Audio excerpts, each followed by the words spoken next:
get started at 7 o'clock. Thank you all for coming out in this cold night. I promise you, we're going to make it worth your while. We've got two great speakers tonight. I'm Kathy Hadd. I'm chair of Lowry United Neighborhoods. We're the group that's sponsoring this tonight. And I want to let you know there's a couple people in our audience that you should know and maybe stop and say hi to. Matt Ball from Amanda Sawyer's office. There he is back there. And AJ Pacheco from District 3 Police Department. And Christy Muckenbrook from DPD. There she is in the back there. So thank you for being here. Appreciate it. A couple of announcements before we get started. First of all, I want to thank the Lowry Foundation for letting us use this beautiful space. And they turned the heat up for us tonight, which was really nice. Sometimes you come here and it's kind of chilly. So anyway, they cranked up the heat for us. Also, I wanted to tell you about a couple of things that are going to be happening through Lund in the next couple of months. And they both have to do with environmental stuff and sustainability. And there's a climate action table. You might have stopped at it on your way in, but we're going to be starting a climate action committee. And if you're interested in those issues, they're going to be hanging around after the meeting also, so you can stop and chat with them and see what their plans are. And we also have a litter cleanup group that's going to be starting. And there will be more about that in upcoming newsletters, and hopefully you'll all want to get involved in picking up the trash around your section of the neighborhood. So basically, just going to get started. Todd Neff is our moderator, and he's going to introduce our speakers. And I want to just thank you all for showing up tonight. Really appreciate it. Thank you, Kathy. Thank you, Lowry United Neighborhoods, for doing this. This is a really cool event, and thanks to you guys. This is Lynn Lowe, to my immediate left, and Stephen Wilbanks next to her, and a little bit of bios here. Basically, I'm going to talk for a minute here, do the intros, and get out of the way. These guys are going to run the presentation, and at the end, we'll do hopefully about a half an hour of Q&A, and I'll repeat it then, but I'll say it now first. Let's make sure there are questions and not just long stories. So first, Lynn Lowe is a Senior Resource Navigator for the City and County of Denver's City Attorney Office, where she works with people 60 years and older who are victims of abuse, neglect, self-neglect, and financial exploitation. Over the past 14 years, Lynn has worked as a victim advocate for the Englewood Police Department, Denver County Court Probation, and now the City Attorney's Office. Lynn was a probation officer for 5 years on the Family Violence Unit for Denver County Court Probation. And she's a Colorado native with a BA in psychology from the University of Northern Colorado. So that's Lynn. Stephen Wilbanks is a special agent on the Financial Crime Squad of the FBI's Denver field office. The Financial Crime Squad handles investigations into fraud, embezzlement, intellectual property rights matters, money laundering, and more. Prior to joining the FBI, Stephen worked as an accountant and consultant for private sector and government clients at Deloitte, where he obtained his certified public accountant license. Stephen graduated from the University of Texas, Hook'em Horns in Austin, with both undergraduate and master's degrees in accounting. Thank you guys both for coming. I think Stephen's going to kick us off.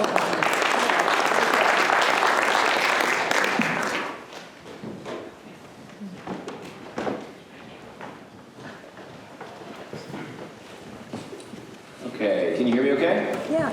Awesome. Good evening. Thank you for being here tonight. My name is Stephen Wilbanks. I'm a special agent with the FBI here in Denver. Who has ever met an FBI agent before? Show of hands. Okay, so a few of you. Who's been arrested by an FBI agent? Please don't raise your hand. We work really closely with the city, law enforcement, nearby the local law enforcement. And the FBI Denver field office has about 170 agents that cover Colorado and Wyoming.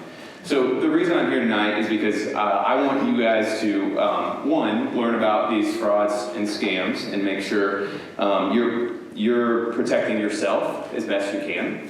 And two, I want you all to realize that the FBI is available as a resource to you. The federal government, the FBI, is here to help and working with you. And I'm really just a normal person who lives in Colorado and lives in Denver and gets to work on these cases for you. So we like to get out in the community, meet people, and tell you a little bit about what we do.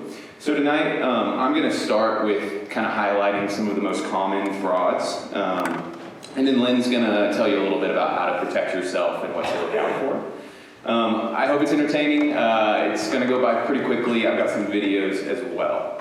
To start off, I wanted to show you some statistics. So these are statistics for the entire U.S. And so these are going to be what the FBI has captured through our reporting mechanism. So we have a website called ic3.gov. This is one of the ways you can report fraud. So this does not collect all the data on fraud in America today. But you can see these numbers, right? These are from basically 2023, and they're staggering, right? $12.5 billion of losses that were reported from fraud in 2023. And, you know, we've had this IC3 portal for about a decade now, and we've received over 8 million fraud complaints. And tips. And so it's a big issue today.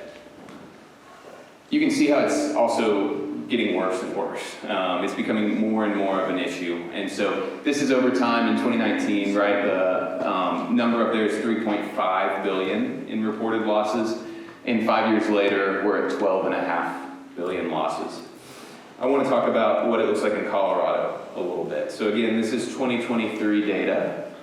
And right down here, you can see $187 million related to fraud losses in 2023 in Colorado. And again, that's only what's been reported, and reported specifically to the FBI through our reporting mechanism. So, big problem, and it's affecting everyone. So, you know, we sometimes do what we call elder fraud presentations. This one's a general fraud presentation. The average age here is younger than a lot of the presentations that we get to give.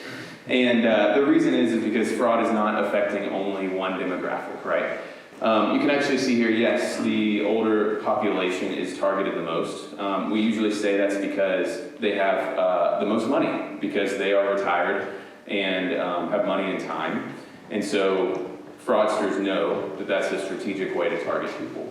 We're also seeing it grow, though, and it's becoming a problem, right? You hear about it as teenagers are online, as people in their 20s are online, more and more, it's becoming a bigger problem as well. There's a few, I'm going to highlight some of the specific frauds that I want to talk about today in just a second, but I wanted to show you the kind of biggest losses that we have in Colorado right now. So the first one is investment fraud. So investment fraud, this is when someone pitches an investment opportunity to you, and you believe them. You take their word for what they say they're going to offer you, and you invest in it, right? Unfortunately, they're sometimes lying, and they're just defrauding you. And so that's the biggest loss we have, of about 60 million. The second one, business email compromise. So this is a little bit more of a nuanced one. We see it most often in businesses or in real estate transactions. So this is when a real estate transaction or some kind of wire payment is about to happen. And kind of at the last second, an email comes in place of the actual email. And the email address looks kind of the same as what the business expected. And it says, hey, last second change on the bank account you need to wire the funds to for the transaction. Go ahead and change the bank account to this new bank account. They change it, they wire the money, and a week later they get an email from the actual business they were supposed to be paying, or the real estate owner, and they say, hey, we never got the money, is the deal over? And unfortunately they had already wired the money to the wrong bank account. Typically, the business email compromises are going to include some kind of malware or an account takeover, which is where someone has your password, something like that. So I'm not going to highlight that one tonight because I don't think that's what most of us are going to deal with in our day-to-day lives, but it is a big problem. The tech support fraud, that's where you get a pop-up on your computer. I'm going to highlight this one in a little bit. and it says, hey, your computer's been hacked, or there's something wrong with it, call this number to unlock your computer. And it's all just a fraud. Your computer was not hacked, it was just a pop-up. If you had ignored it, nothing would have happened. Unfortunately, people call those numbers and end up giving a lot of money or having their information compromised. And the last one, we call this romance or friendship. I'll highlight this one as well. But this is when you meet someone online, someone you've never met in person, and you start talking, and you either become their friend, or maybe it's a romantic relationship. Maybe you met them even online, or you could meet them on a dating app. You could meet them on Words with Friends. You might have heard of that before. You can meet them on Facebook. You've never met them in real life, and they gain your trust, and then eventually start asking you for money. So I'll highlight that as well. So these are the four I'm going to highlight tonight. And I've got a couple videos that we'll watch to go over those. So this first video is going to be about romance scams. You're going to hear from a victim's daughter, so that's the victim's daughter. And I think it's her dad met someone online. And then you'll also actually see one of the co-conspirators in the fraud who actually speaks. Their face will be darkened so you can't see their identity. And they're going to speak about, from their perspective, what they were doing. Father was single. He turned to the internet for dating, and met Mary Blake 123@yahoo.com. I had people from Nigeria contact me to create fake accounts on dating sites like POF and create email accounts to match what they are, the kind of profile that they want to be on. He started just corresponding with this person, and she essentially made him believe that she was abroad in England working on a project. She got to know my dad a little bit in his background. He used to do a lot of construction. It's easy because these people are looking for someone to trust, and this kind of relationship could be short-term or long-term. They kind of built this love relationship online over multiple years, and would continuously ask for money, and he would wire money. By the time I got involved, hundreds of thousands had already been taken. I think the impact is up to about 700,000 or more. Last year alone, we had over 25,000 of these types of complaints. Victims at the end of a romance scam can feel manipulated. Families, relationships, marriages can be torn apart, and the toll that one of these scams can take is devastating. That's the main goal, to get people's money. And these people will fall for it. They're very good.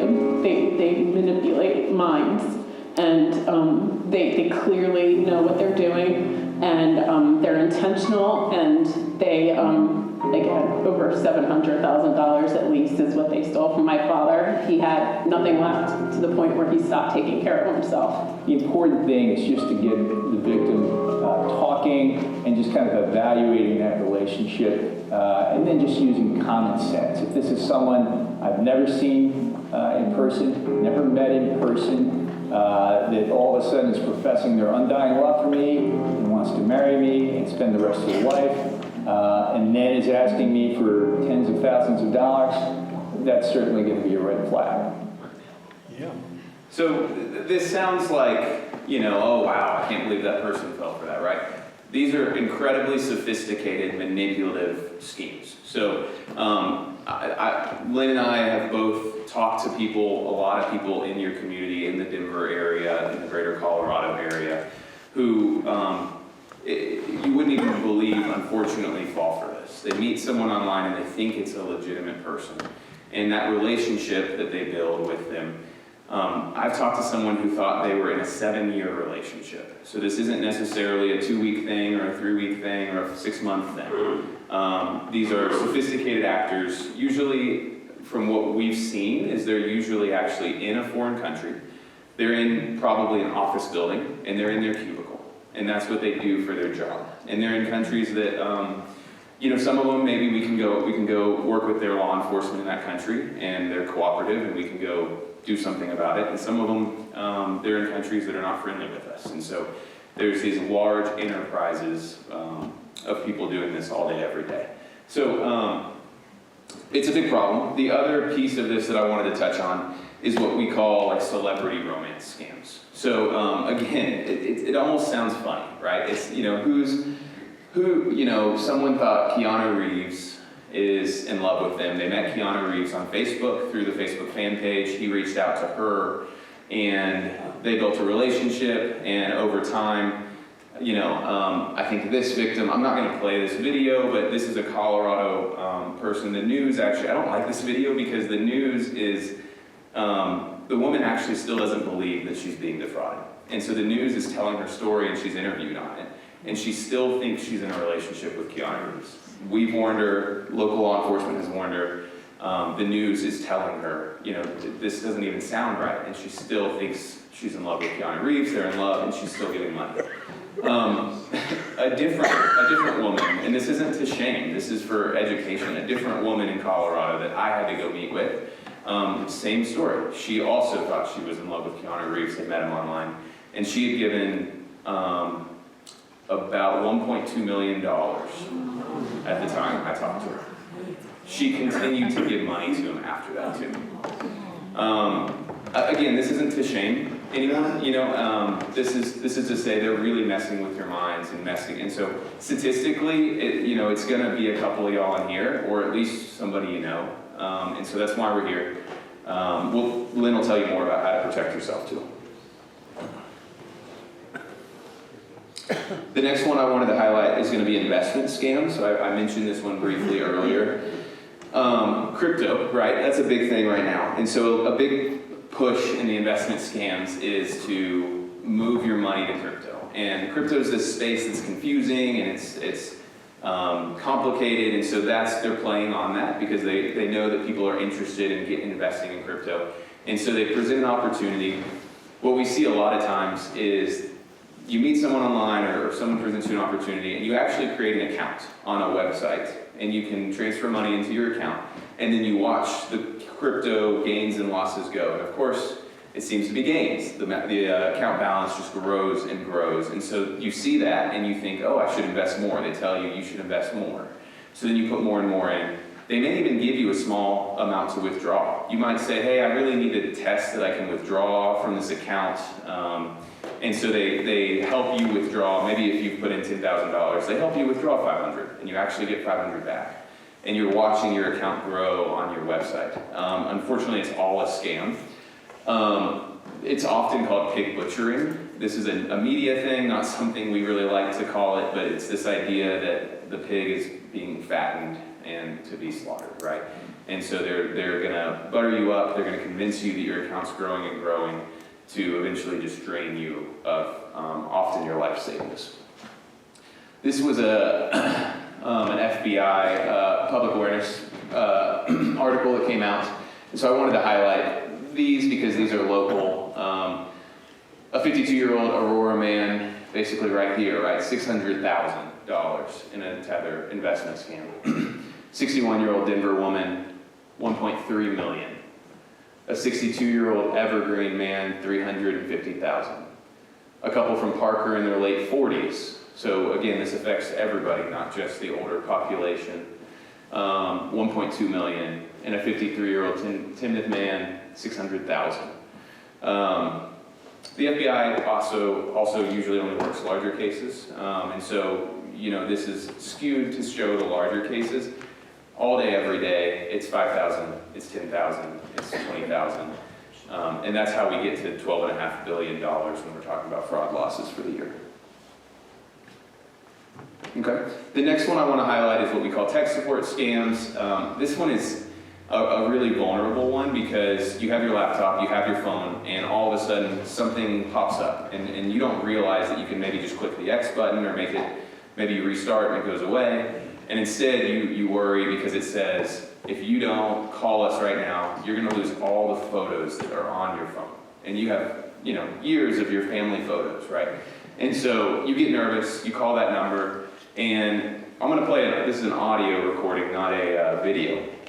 And I'm going to play it, and it's a real, it's from a real FBI investigation. And it's a recorded call where a victim called that number that showed up on their pop-up screen. And you'll hear it sounds just like, what Microsoft's tech support team sounds like. There's background noise, and the person probably sounds that way. And they're saying all the right things. But really, it's a scam, and you'll kind of catch on. Your call is very important to us. Please stay on the line. You'll be transferred to the next available agent.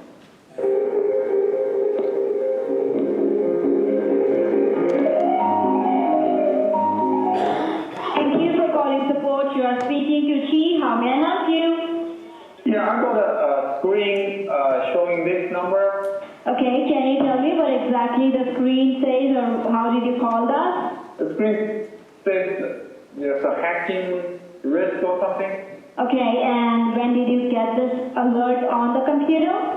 Half hour ago. This seems like any other customer service call, right? Someone has a technical problem, so they call tech support to get it fixed. That's not all what's happening here. Hackers actually put that alert on the man's computer specifically to get him to call them. The alert that you read it to me, it seems it's a hacking and it's a network compromising issue. You know what I mean. So do not take a chance with that. You have heard the news is there are a lot of attacks that are going on and we are getting a lot of calls in a day. Like we get approximately 30 to 40 calls in a day where people are attacked with ransomware attacks. That happened recently. You may have heard about that. Yeah? So these things are really growing. So I just want you not to take any chances and do not be skeptical about it. Yeah, let me think about it and I'll give you a call back. But sir, at that point of time, the computer might end up. You might lose any of your financial data. But sir, till the time you will think the computer might not work. The network might be damaged. Your banking, emailing, Facebook, anything can damage. That's what I'm saying. I understand you. So let me think about it and I'll call you back. I appreciate it. Thank you. Okay. Bye. What you just heard is a recording of an actual scam call that the FBI got as part of an investigation. The saleswoman, operating from a fraudulent call center in India, tries to convince this unsuspecting man that his computer has a virus. She would have taken the money from him to fix the non-existing problem, or worse, hack his computer and potentially drain his bank account. Luckily, despite the hard sell, the man thought better of it and hung up. Unfortunately, many people in this situation don't realize they're being scammed until it's too late. Imagine how the recipient of that call must have felt, scared and confused. He was probably interrupted from his daily routine and told he had to take immediate action or face dire consequences. This happens all the time.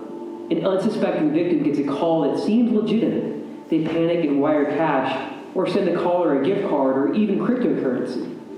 By the time they realize they've been fooled, their money's traveled halfway across the world. Law enforcement often can't get it back.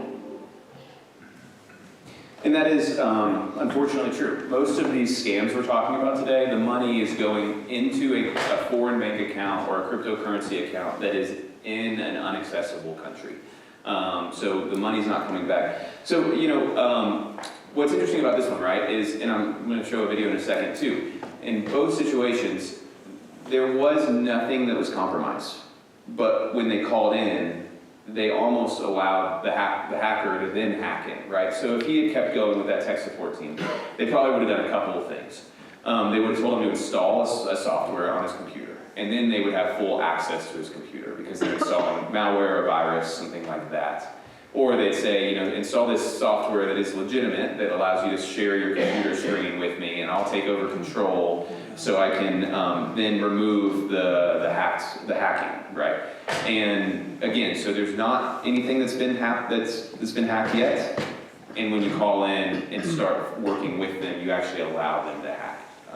So the last one I want to talk about, it's similar to, there's some themes in all these scams, right? You basically, someone says they are someone who they're not, and you trust them a little bit, or you believe them. And so this one's something similar.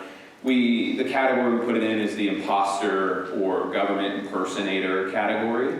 So we see this pretty often. You've probably heard about this in the news, or you've gotten a call maybe where somebody says, hey, your grandkid is in jail, or hey, you didn't show up for jury duty, this is Denver Police Department, and we're gonna come arrest you unless you pay a fine.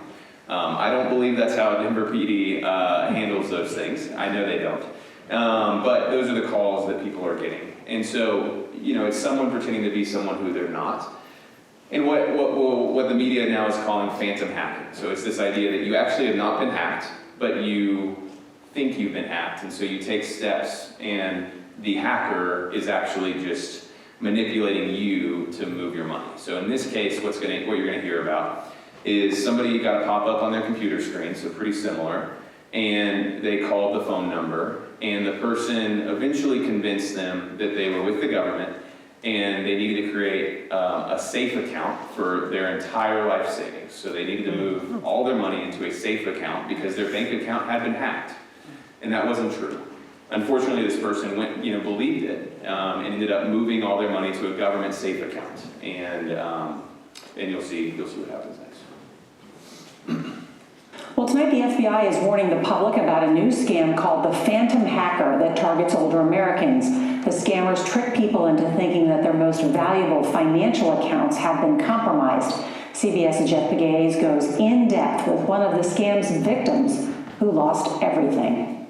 It shows the transactions into my account. Rich Brune was comfortably retired after a lifetime of saving. It's just a routine habit, pay my bills, save some money. Last year, the 75-year-old Navy veteran and telecom executive got a pop-up warning on his laptop. They said they were trying to upload child porn, and they're also trying to tap into your financial records. He wasn't being hacked, but he was about to be scammed. Did they sound legit? Oh yes, 100%. The hackers convinced Brune to move his money to a so-called safe account. How much did you send? Over a 4 or 5 month period, $800,000. $800,000. The safe account was part of the scam, and his $800,000 soon vanished. It was stolen. These scams are known as phantom hackers, fake tech support criminals. They're very sophisticated. They're very good at what they do. Rebecca Keithley is with the FBI.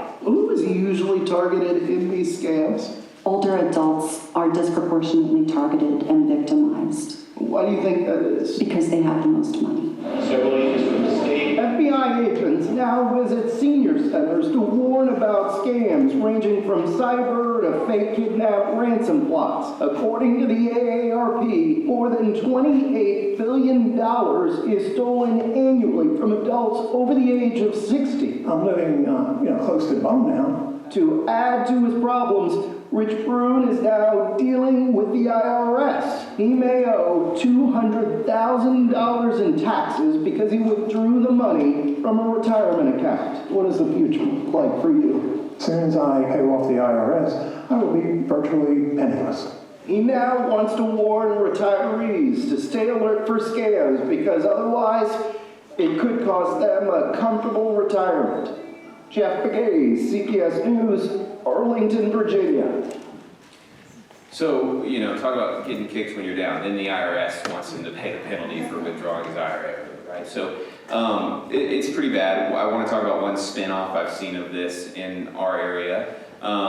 It's a safe account, but the way to move your money to the safe account is you actually go withdraw your funds from your bank, purchase gold bars. So you go buy gold bullion, and somebody who is with whatever government, maybe the Treasury or something, will show up at your house in a rental car. They probably don't speak English. And you're gonna hand them, the one I worked most recently was $800,000 of gold bars. And they drove off with it. There's a good news on this one. The victim realized shortly after that it was a scam. Their Ring camera had captured the license plate of the car. State troopers pulled over that car a couple states over and found that victim's gold bars and another victim's gold bars in this rental car. We got to return the cold, which was actually had increased about 7% since they had withdrawn it, and so they actually made money on that. But you know, that's a spin we're seeing. Again, Lynn's going to talk about the signs to look out for, but it's you know, these are kind of the things that are happening near you, to your friends. Thanks, Stephen. Good evening, everybody. I want to thank you all for being here tonight. I tend to walk around. I hope that's okay. I don't go according to the slides. I just kind of talk. So just know that I will cover everything that's up there. It's just reinforcing what I'm telling you, okay? As a victim advocate, basically, I'm a Senior Resource Navigator. We took on a program to prevent re-victimization because what we were seeing were people being scammed not once but twice, sometimes 3 times. And these are not people who are having cognitive issues. These are not people who were not smart. These were very intelligent, on their A game people. So we needed to come up with a way to protect people. What we have failed to really catch up to is that scammers have a very large toolbox. It's called the internet, okay? With that internet, I really need you to hear this. They can prove to you who they're telling you they are, even though it's a lie. Does that make sense? I can prove to you that I am your bank. I can prove to you that I am the IRS. I can prove to you that I am Publishers Clearinghouse. It doesn't mean it's real. We have gotten so accustomed to the internet for solving all of our issues. Sometimes reluctantly, because businesses want us to solve our issues through the internet, right? They want us to sign up, download apps, hit the QR code. This is where we're at. Scammers have caught on to that. So what we know as ways of dealing with business, getting our errands done, getting our tasks done, they have caught on to that. And they program their scams in that manner. So when we hear the word scam before, we would think, well, I would never fall for any of those things. I'm sure when Stephen brought up the romance scams, a lot of you probably thought that will never happen to me. But what we have to understand is that scams are successful because they are ever changing. So we highlight a few scams tonight because they're the most common. But if you had 3 hours, we could go through quite a few scams that you've probably never heard of. So my goal is to give you a little toolbox. It's not a big one, but it's a little one, but it's effective. And the common thing is, what I need people to understand is they can't trust everything that they see, but you don't have to be paranoid. What I want you to understand is we have got to slow down and stop relying on our technology for everything. And we need to be thorough and do research. I'll be the first to admit I haven't opened up a cookbook in 8 years because it is so much faster to open up my phone, look up a recipe, and stick it on the counter. That's the kind of hurry that we're in. I had a girlfriend get scammed because she got a text from her bank telling her, did you release these funds? Did you wire these funds, $358? She said no. They said, okay, no problem. We're going to have somebody from our fraud department contact you. They contacted her. She gave them all her account information. They said, we're going to make sure that everything is okay with your account. And it was scammers, and they withdrew every penny she had. Okay. Stephen Brat had a lot of great statistics, but what I want people to understand is this is not just an older adult problem. Although older adults lose more money, young people were scammed more in 2023 than older adults. Prior to that, men between the ages, and I apologize, I think it's 28 to 34 or 28 to 32, were scammed more often than older adults because of those investment scams. So it's not about age. The reason that it's so concerning and the numbers are so large is older adults are losing more money. So I want you to think about this. If I'm 24 and I lose $300, yes, that stings. That hurts. But I have time to make that up. I can get a second job, maybe a third job if I need to, right? But if I'm 84 and I lose $40,000, where am I going to recoup that money? How am I going to get that back? And that, to me, is one of the scariest and hardest things to accept, especially in that last video, and then you've got to pay the IRS on top of that, right? So, why are scams successful? We're accessible. Again, we used to trigger this, or our goal audience were older adults, because older adults were accessible. Older adults are typically not working 40, 50 hours a week. Older adults were at home, answering the phone. I carry 2 cell phones. I have a work cell phone and a personal cell phone. So I am very accessible, right? It's accessibility. The story that they give you is going to sound plausible. It's going to make sense in that moment, and it's going to feel real, or you're going to try to make it make sense for various reasons. And the scams are always evolving. The other thing that we forget is life is tough. We're all dealing with different things. We may have just lost a partner, a loved one, right? We may have just gotten a diagnosis ourselves. Maybe our child is having financial problems. We've got a lot on our plate, and when that scammer calls, it was just the right timing. Or you coincidentally did something, signed up for something very recently, so it made sense at that time. So, what do we want to know about the scammers? The scammers are going to do what I call triggering the emotional part of our brain. That is their goal. They are going to do that one of 2 ways. They are going to promise you joy and elation. That's going to produce serotonin and dopamine, those feel-good chemicals, right? Those are your romance scams. You've won the Publishers Clearinghouse. You've won $1 million. And some of you might think, okay, I know better than that. True, but I legitimately get a text every month from Xfinity telling me that they have received my money for my bill. It is them. It's a real text. It's legitimate. What happens if I'm at work and I get a text from Xfinity telling me they can reduce my bill by 50%? Click this link. And I'm preoccupied and I think, well, that sounds great because groceries are so unaffordable right now. I want to save 50%. And I click on that link. You may have just given access to your phone or computer to a scammer. And maybe it doesn't blow up at that point. Because scammers are patient. And they are biding their time. They are getting to know you. They're getting into your contacts, okay?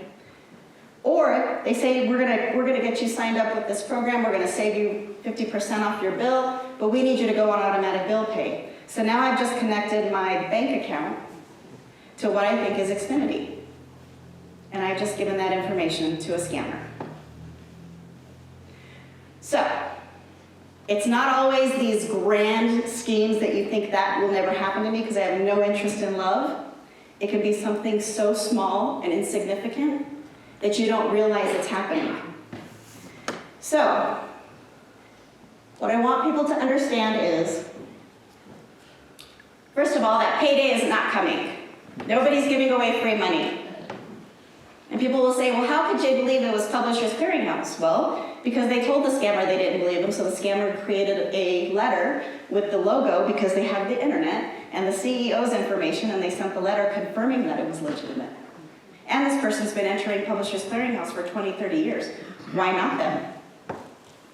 So, what I want you to remember on that joy and elation side, when you get something brought to you that sounds good, if it sounds too good to be true, it is. I speak in absolutes because of the amount of scamming we are seeing. We are infiltrated right now, okay? This is not a someone else problem. I would believe, if I asked right now, either yourself or someone you know has been affected by a scam. That's how pervasive it is. So, on that joy and elation side, if it sounds too good to be true, it is. If you don't believe me and you don't think that's true, or you're still kind of wondering, that's okay. But do your research. Do your research before you react. If you got a call from Publishers Clearinghouse and you say, I'm going to do my research, and you find their valid, safe website, it will tell you what's a scam. It will tell you that they never ask for money before you get yours. You don't have to pay taxes or fees before they pay you. And I always remind people, if you go to Black Hawk or Cripple Creek and gamble, They're not there collecting taxes and fees, right? You get paid out, you pay your taxes later. That's what would happen in the same scenario with a lottery or Publishers Clearinghouse, okay? The other side of that is, let's say you've been scammed. Scammers, what they do is keep lists. All of us have been exposed, every single one of us. If you've shopped at Home Depot, Target, if you have had a medical exposure, right? Lots of breaches are happening. So we have to assume our information is out there. So they've got your name, your phone number, your address. They contact you, they scare you, they steal some money from you. So you report it to Denver Police Department, and then you get a call from me because unfortunately we can't catch the bad guy because he's in some other country. So you're disappointed, you're frustrated, you're angry, you're shaken up a little bit, and then you get a call from the FBI or the FTC, and they say, we know you've been scammed. We're gonna help you get your money back, and we're gonna catch the bad guy. Joy and elation. That sounds too good to be true. Do your research. Because it wasn't the FBI. It wasn't the FTC. They're playing on those emotions, okay? So, that's the joy and elation side. The second side, stress, fear, problems. That's the sign that somebody is contacting you, telling you that there is a problem. How many have gotten something like that? Or an email, right? So, this one's a little bit clearer, not as exciting, but what I want you to think about is a time when you were angry or upset, and you may have said or done something that later that day or the next day you kind of went, ooh, that wasn't so great. I didn't behave so well. That's because our emotional brain took over, okay? So when you get somebody that contacts you and tells you there's a problem, we start releasing cortisol and adrenaline into our system. We've all heard of fight or flight. When our emotional brain gets triggered, our prefrontal cortex slows down. That's our critical thought process.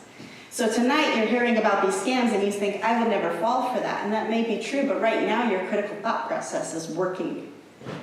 If you're under duress or excited about something, that could change.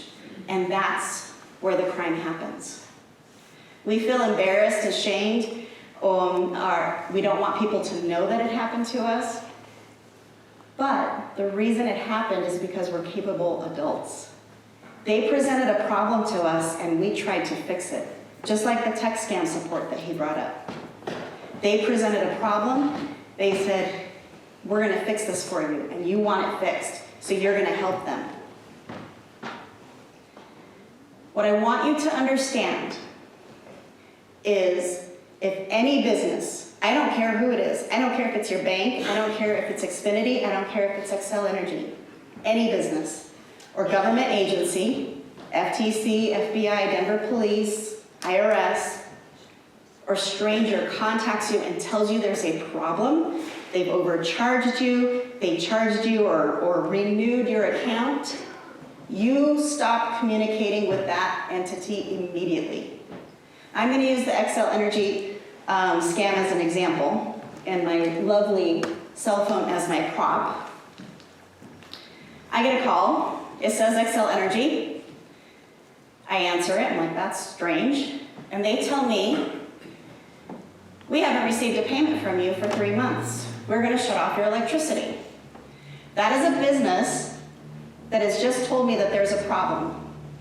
Now, I know I pay my bill, so I'm not concerned, but I'm also trying to make sense of this phone call because it says Xcel Energy, so it must be them, right?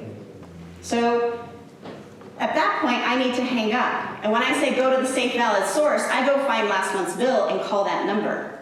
Or I find a valid number somewhere else for that entity. And when I call them, they're going to tell me, everything's fine. That was not us.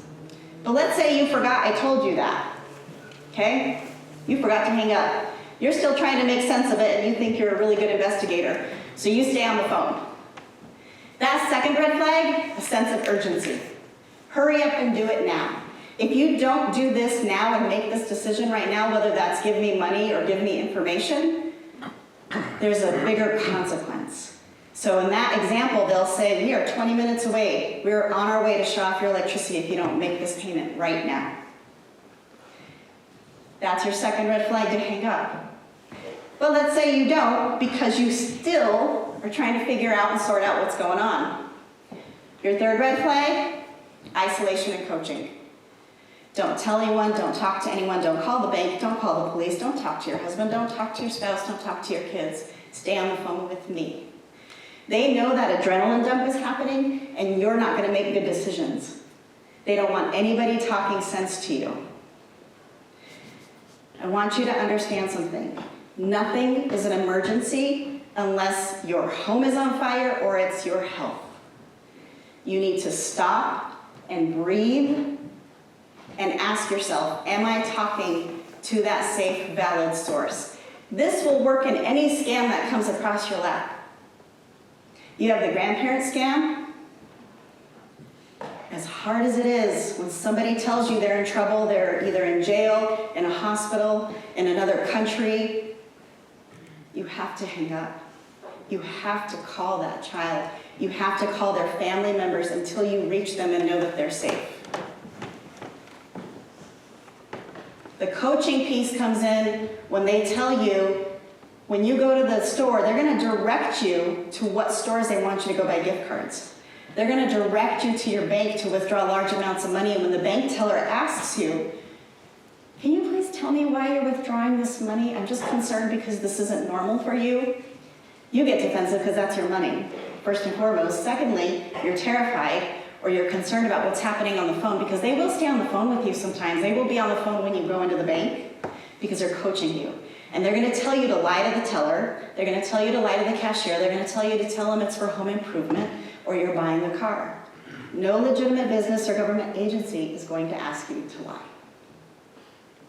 Any one of those flags comes up, you have to recognize that that is a scam, despite how real it feels. The reason we don't believe our caller ID, anybody ever heard the term spoofing?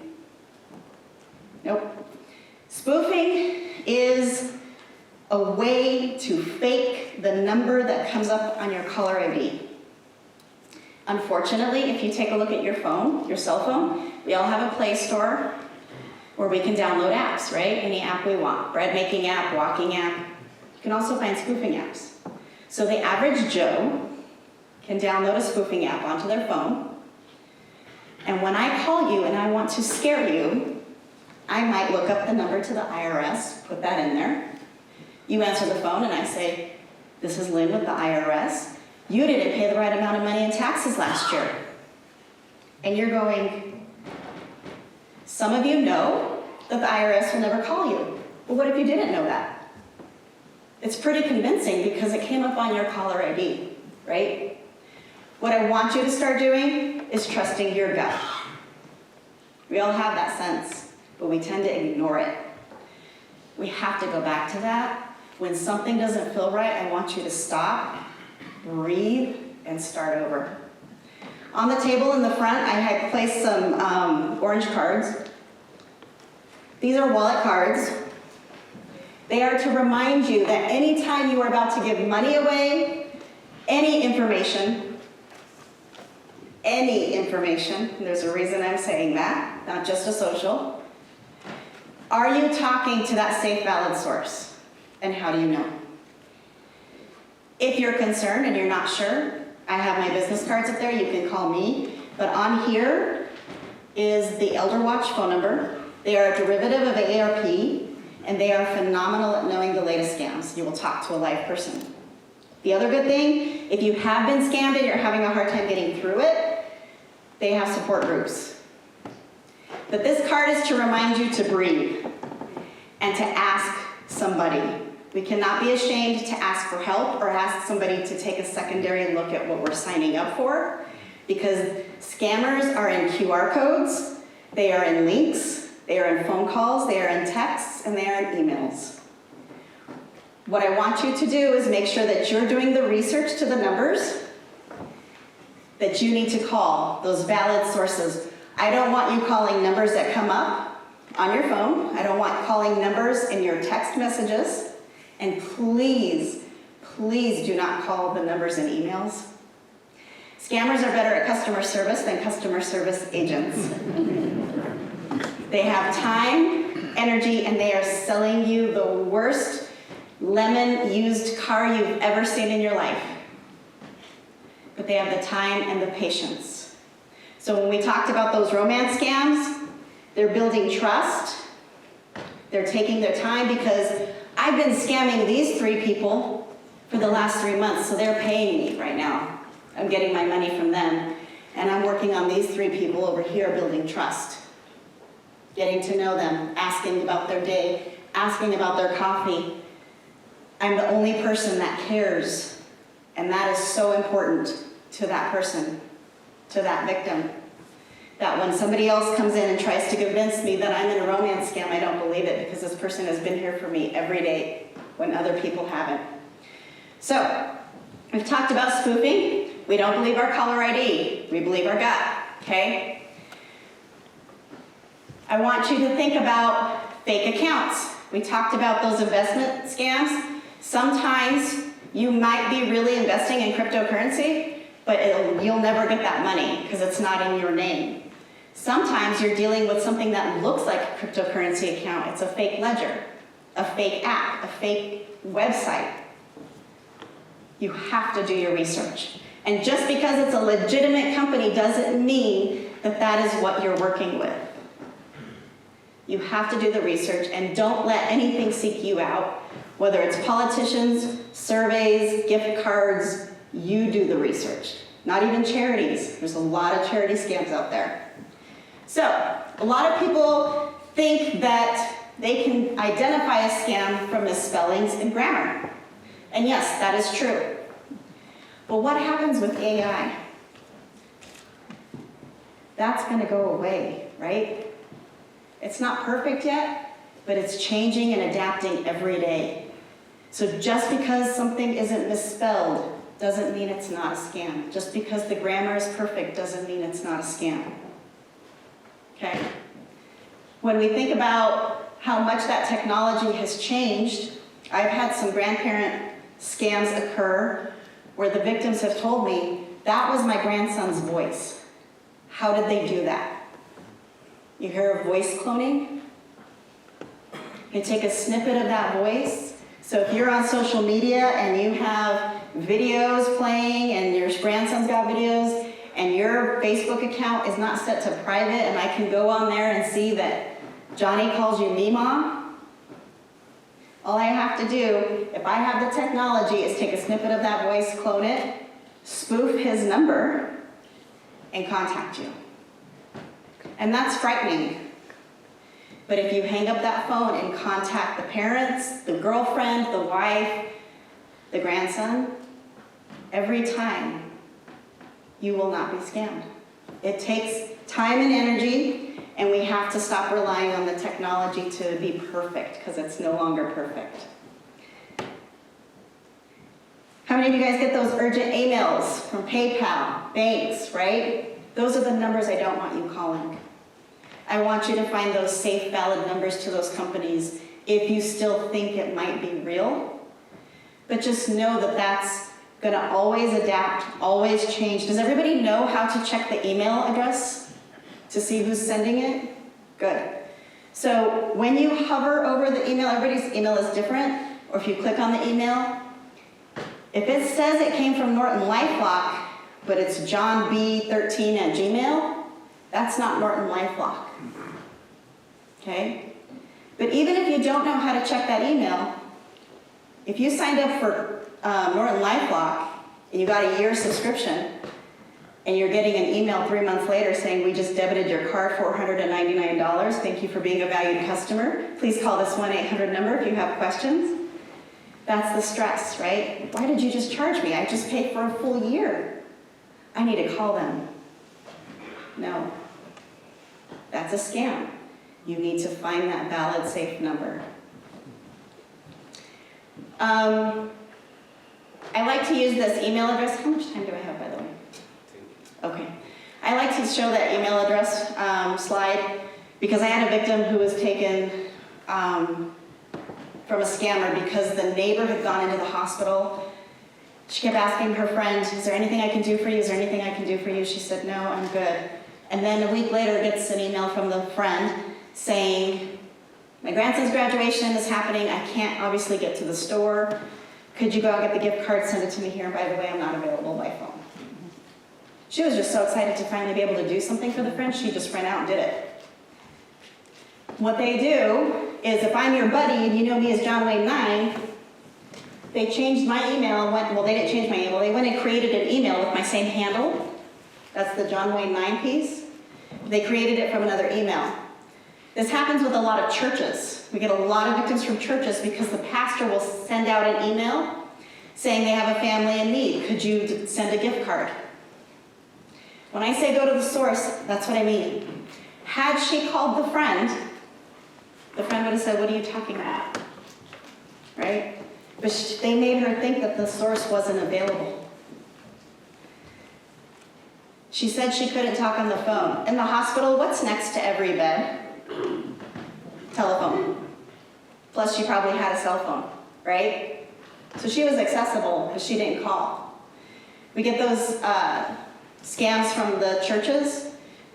It comes from the pastor's email saying we have a family in need. If you can donate, please do. Send the gift cards here. All it takes is a phone call. Pastor, how much did you think you would need for that family? And you'll probably get the response, what are you talking about? Because somewhere along the line, somebody's email was being monitored, or they hacked, or they clicked on something, and that scammer got a hold of those contacts. Okay? We do a really big disservice when we tell people don't click on links from people you don't know. Please don't click on links from people you do know, okay?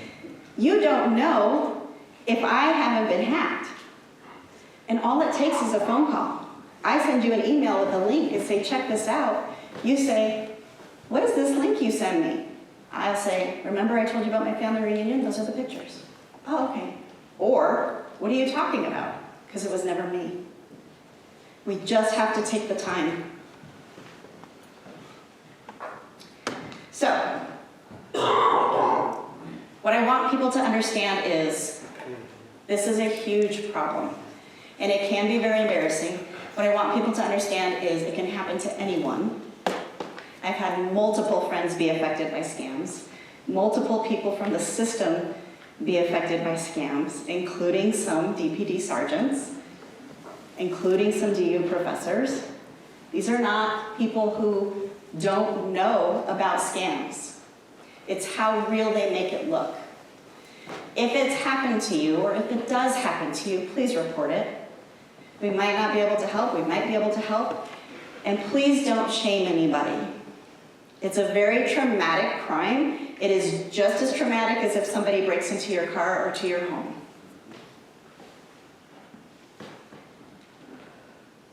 I think that we have to realize that with all this exposure, we are giving scammers ammunition. If you are on Facebook and you are friends with people that you have never been able to shake their hand or give them a hug, you have no business being friends with them, even if they're friends with your friends. We have to start locking our information down and taking care of ourselves on a micro level because we've been exposed. And I'm going to do one last analogy, and it's a silly analogy because what I want people to understand is we're not getting rid of scammers, but we can reduce our risk and reduce our exposure and the probability of being scammed. So bear with me. If I recommend to you to go out to a lake and go fishing because the fishing is great, and you go out there and you throw your line in and you get bored and the scenery was beautiful, but now you're kind of over it and you want to go home. So you pack up your stuff and you go home. The next morning you think, I didn't go early enough. Fish tend to bite first thing in the morning. So you go out and you throw your line in and you get a bite. That's exciting. Any fisher person knows you got to pay attention now because they're there. You still don't catch anything, so you pull your line out, change your bait, throw it in. You don't catch anything. Pull your line out, change your bait again. You finally catch a fish. That's exciting. So you're gonna stop at one? No. You're gonna keep fishing until you get your fill, right? Every time you give money to a scammer, that's them catching a fish. They're not gonna stop at one. People will tell me, oh, I like to mess with them. Or they're gonna leave me alone now because I told them I only had $10 in my account. No. They are not done with you. They will find ways to get you to take your credit out, to get loans, to get your information for identity theft. They're not done with you. That's not a turnoff. They're not scared of you. They don't care if you are a police officer. Okay? Now, why were you persistent in changing the bait? Because you had a bite. That told you that there was fish in there. You just had to figure out what it was going to take. So maybe you've had multiple scam attempts. Maybe the first two didn't work, but now that tech support scam did. Or maybe you clicked on a link. When you bite the hook, you're telling them, I am a real person, attached to this phone number, attached to this email. You have to figure out what bait it's going to take for me to lose my money. Okay? So, if I always answer phone calls that I don't recognize, they're going to keep getting to know you more and more because you're making yourself accessible. You're biting that hook every time. Because imagine this, if you'd gone back out the next morning, changed your bait multiple times, never got a bite, never got a fish, you would tell me, Lynn, you don't know what you're talking about, that lake was terrible. There's no fish there, and you're not going to go back. You want to be unfruitful to scammers. But if you're responding to text messages that say, hey friend, you're so right, the traffic was terrible yesterday, and you go, who's this? You just bit the hook. If that person is not in your contacts, you have no business answering them. Do not worry about it. We're so worried about being polite and letting people know you've dialed the wrong number. You can't do that anymore. Don't unsubscribe to emails that you didn't subscribe to, because you don't know what link you're clicking. If you knowingly subscribe to Macy's and now you're mad at Macy's because they didn't accept your coupon, you can safely unsubscribe from them. But if you start getting emails from other people that you know you didn't subscribe to, send those to spam or junk, not just delete. Spam, junk, or block. Every email has one of those options. And lastly, if you are concerned about identity theft and being scammed, I have a sheet in the back for a fraud alert or a credit freeze. I have the 3 major bureaus, Experian, Equifax, and TransUnion.